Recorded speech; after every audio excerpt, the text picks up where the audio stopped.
Welcome to the Car Guys. This week I'm here at Meridian Modena in Lyndhurst to pick up a brand new car that I've been waiting 9 months for. It's a Ferrari 488 GTB.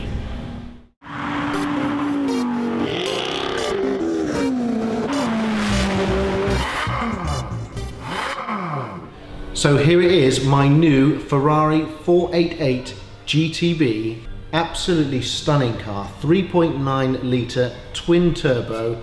You all know the specs, but this one, it's brand new and it's the Car Guys. We've gone with the triple layer paint, but we've also gone with Nero Daytona roof and Nero Daytona side skirts and front, and also inside the car we've gone for Nero Daytona to cover up some of those plasticky bits which you very often get.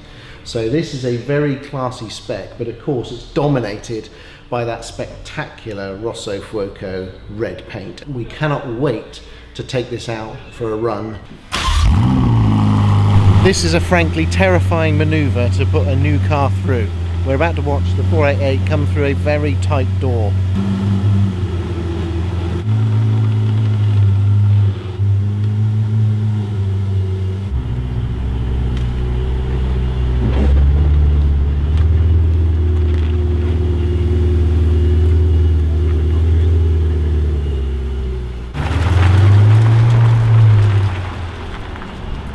So I've just picked up the 488 GTB from the dealership, and these are the very first miles that this car has ever done. I've gone for Rosso Fuoco, which is Italian for flame, possibly, and it is a truly stunning red triple layer paint. It's looking incredible. I'm watching the sun glint off the wing mirrors on that side, and it just looks amazing. I've gone for black dials on this one, so I haven't gone for a hokey red rev counter or yellow or white. I've gone for traditional black. I've got red stitching, red stitched horses in the headrests, and the seat inserts have got a bit of red on, so I think that's enough. Everything else is black.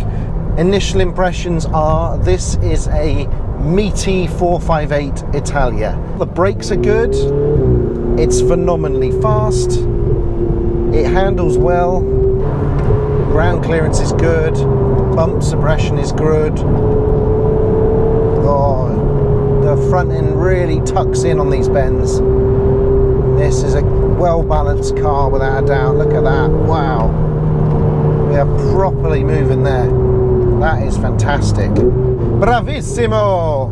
It feels compliant, feels composed. Gear change is a lot more positive and quicker than the 458. You'd expect a development, and definitely there it is. Traction is excellent. It also feels a lot more planted to the road, which I wasn't really expecting. The 458 was sometimes a little bit floaty. Even in the race mode would make it stiffer, but you still got this sort of sensation going on, and it meant that it didn't really feel as planted to the ground as, say, McLaren 675 LT or indeed the new 911T. But this one really does. This one feels sucked down to the ground. I think that must be down to the new downforce and the aerodynamic aids that Ferrari designers have actually added to the car. But it is actually quite noticeable. It's a lot more confident to drive this car fast than a 458.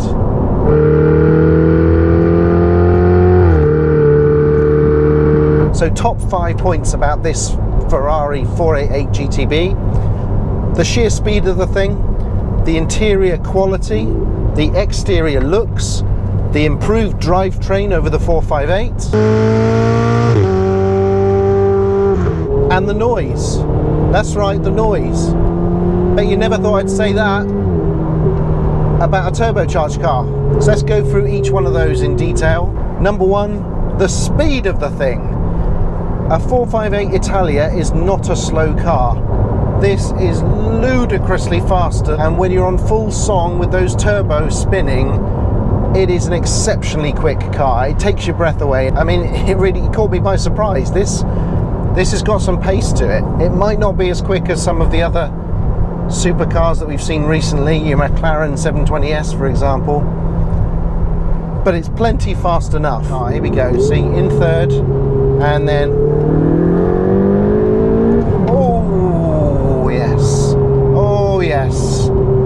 can get in a lot of trouble with this car.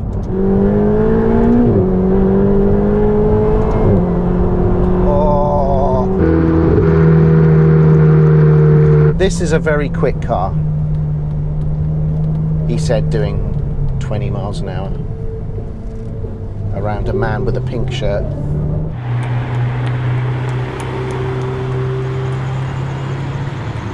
Interior wise, it's definitely a step up from the 458. It's lovely in here. It's a really well put together interior. Everything swoops. You've got mixtures of carbon and you've got the leather. You've got lovely shapes going on. You've got just the right proportions. It's a really nice place to be. I've specified carbon fiber on this tunnel in the middle and on various areas around the driver and on the steering wheel.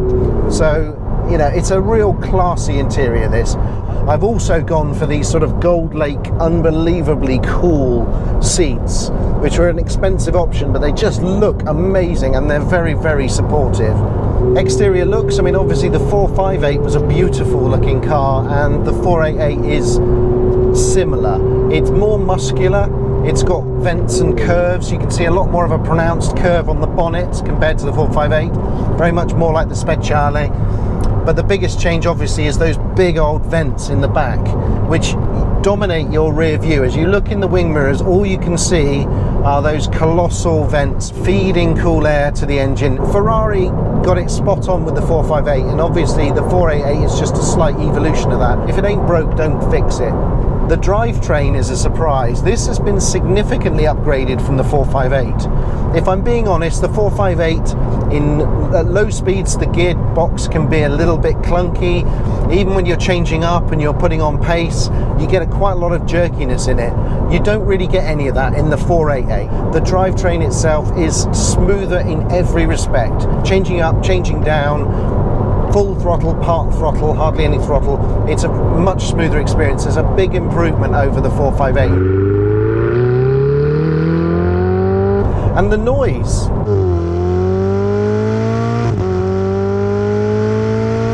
Who said that turbocharged cars can't sound good, eh? Oh, can you hear those turbos? That is turbo action going on there.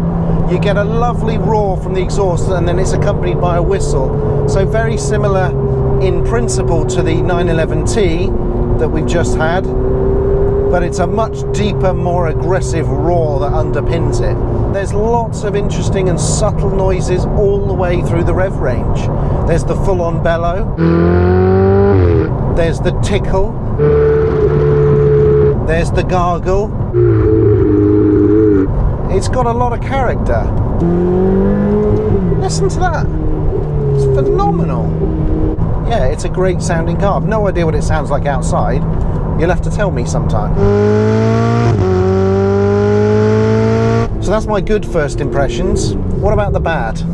Well, the worst thing about the 488 is also the worst thing about the 458. The way you control the additional screens, the way you interact with a lot of the car's features is still utterly horrible.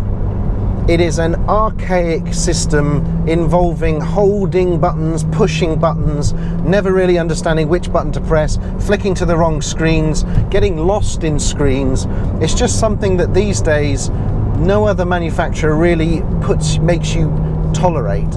On the left hand side you control the left TFT screen and that shows you status of the car. So you're talking about temperatures and pressures, and in this case the state and power of the turbo, what the turbo's doing. And since there's only really 3 status screens and you go left and right only, it's not too bad. Things start to go from bad to worse though on the right hand side, because there you have the same type of controls, a joystick, 3 pushy buttons and another dial, but in that case they're asked to control all the more complex features like the sat-nav and the phone and the radio and the media input, and a combination of a joystick and buttons to do that doesn't work, because you need to be able to flick to things quickly, you need to be able to access menus, you need to be able to do things on the move without getting completely distracted from driving. Like for example changing a radio station that in a 488 takes at least 12 steps to change a radio station. And then you've got the Apple CarPlay on this car. Don't get me started on that. As they have done with the California and the GTC 4 Lusso, I can't wait for the next generation of the Ferrari sports cars to have touchscreens, because that is what is needed for all of this stuff. Now, I'm not a big fan of keyless entry. I'm not a big fan of the fact that you have a key, in this case quite a big key, that you have to take to the car and you carry in the car, and they've even given you a little slot to put this enormous key in the car. I've already got a pocket for my key. It's called my pocket.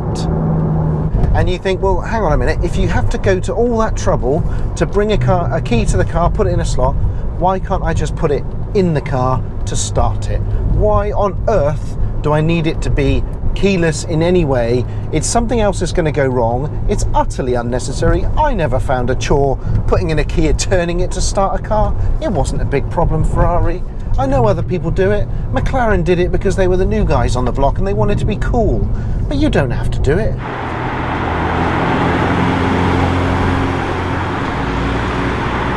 I know these are niggles, by the way, and that this is a supremely capable supercar of the modern age. But you know, when you've got cars this good, sometimes it's the little things that get on your tits. One of the big benefits of Ferraris, and you may not know this actually, is that stop-start technology in other cars you have to turn off manually every time you start the car.